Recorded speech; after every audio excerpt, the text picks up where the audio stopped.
Sabi ko, ano kayang magagawa nating pagkain? Sabi ni Unyo, ano, puno ng saging. Di ba? Opo. Di ba?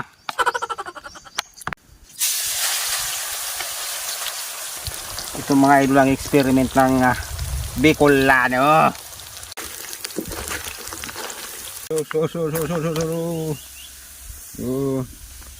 Oh, yan mga idol. Oh.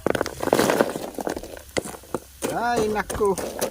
Sabi ko sa inyo, puno lang ng saging yan at saka ano, hari na ng bigas saka crispy fry.